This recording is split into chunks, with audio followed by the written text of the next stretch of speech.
on to this now. The National Union of Metalworkers of South Africa says the road to empowering workers in the steel and engineering industry is far from over. Numsa General Secretary Irvin Jim says the new three-year wage agreement that has been reached is welcomed, particularly the workers' new 2 billion rand housing fund. Business reporter Ntokozo Khumalo caught up with Jim at a media briefing to unpack the wage deal.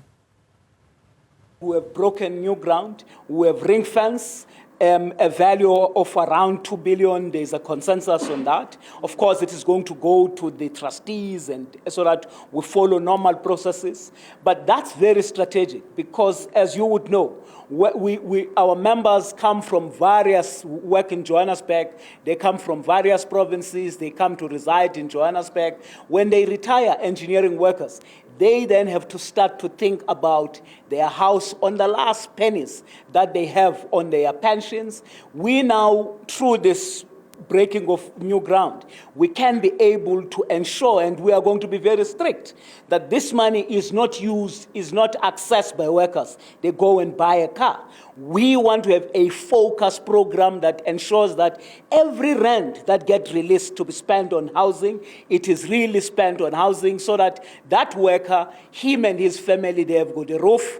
And if he decides that he doesn't want to build a house, he wants to extend the house, that must be done, that must be monitored, and we can see that it is being done. You're addressing a problem of workers who are in the gap market. The banks are not keen to fund them. They are not obvious candidates for RDP houses. Is it not an opportunity for the Minister of Housing Settlement to come and partner with us and say, how can we make sure that government matches for a rand for a rand? As you speak about the crisis of capitalism, what needs to happen for government and industry as well as unions to work together to see the industry grow and workers empowered?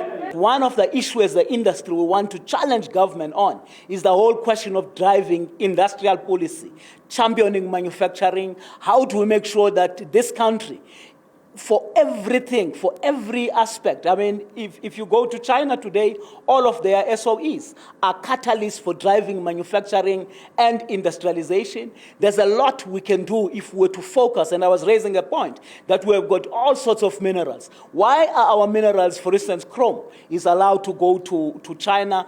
Our minerals are here, they can be beneficiated. What we need is a state that does not ooh-ah, a state that intervenes in the economy, a state that creates the necessary environment by intervening itself.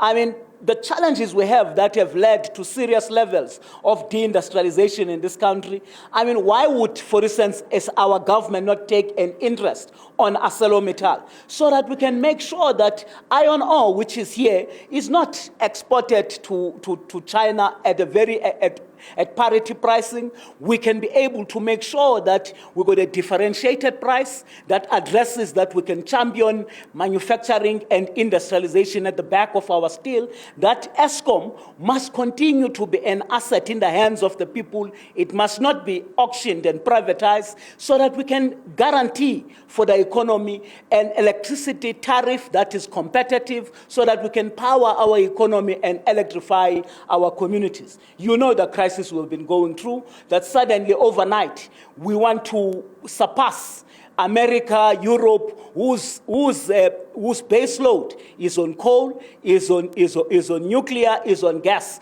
Suddenly we are advised not to touch our coal when our coal is leaving this country in droves to basically to power those particular economies. I hope people after 29th of May, they will wake up and smell coffee to appreciate that what's important is to grow manufacturing and industrialization if we're to overcome poverty, unemployment, and inequalities. Well, a lot to really unpack there and dig into that. I'm sure our viewers have a lot to think about.